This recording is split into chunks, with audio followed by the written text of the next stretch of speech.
Lego Serious Play is a creative thinking system, and typically two things happen when they build. They build an artifact or an item, and they also create new knowledge, and that might be new knowledge about relationships as well as new knowledge about the subject and about themselves.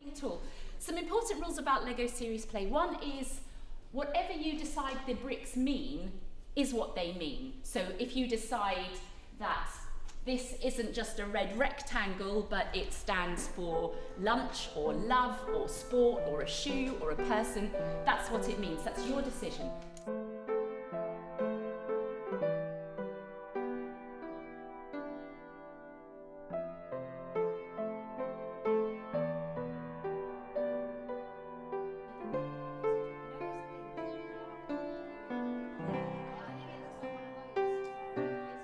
One of the things that I wanted to think about was, in particular, induction programme activities. So innovative ways of getting students to work together. Perhaps they don't know each other, so working in small groups, thinking about kind of the philosophy behind some of the activities that we do when we do induction programmes.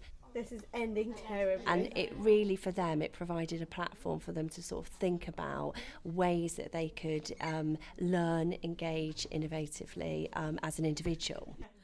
I think it was really interesting for us because, especially after all our exams and everything like that, it's quite nice to do something that's more practical based, and you can't go wrong with it. It's all just open to experience. You do what comes to mind. I mean, we didn't plan a structure, we just saw what happened and created weird things, but it was enjoyable. It was really good.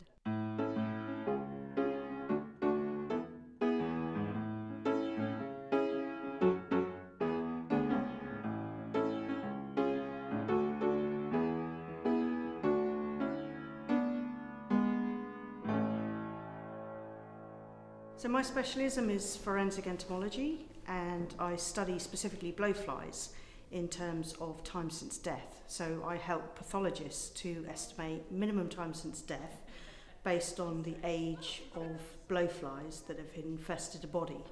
So obviously most people are a little bit upset or don't really want to get too close to maggots, but actually they're nature's recyclers and they're really important in the environment. So by doing things like maggot racing, we can get people to engage up close with insects that normally they would avoid at all costs.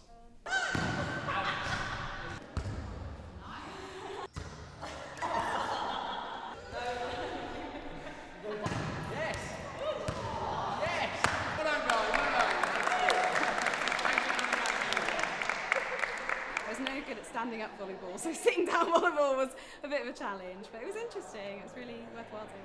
Well, it started off as just a bit of fun and then developed into more being a part of a team and having to communicate and following rules to be able to actually win the game, and a little bit of competitivity as well, just to give a bit of edge.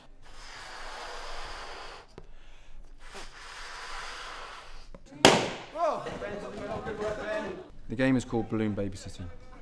So for 25 students, they all have 1 or 2 balloons each. They stand in a circle and they keep the balloons up, and one by one I'll take a student out. The idea is that they'll pass the responsibility of the balloon on to somebody else. The idea behind it is to give people a challenge, and people like challenges. Play is good for the soul. Play has no age limits. Play is exciting. Play is something we can all do, and play is something that we all need. For those involved in coaching children, to be the greatest coach of children, you have to be as good at play as they are.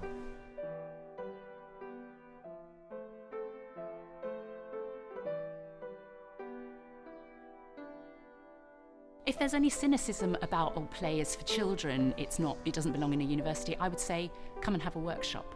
Because people may start off wary and think I'm playing with toys, but the moment they forget the toy and concentrate on the conversation and the deep meanings and the things that they want to say that are sophisticated, challenging and important for them, the toy is immaterial, the toy falls away. Have we got a winner?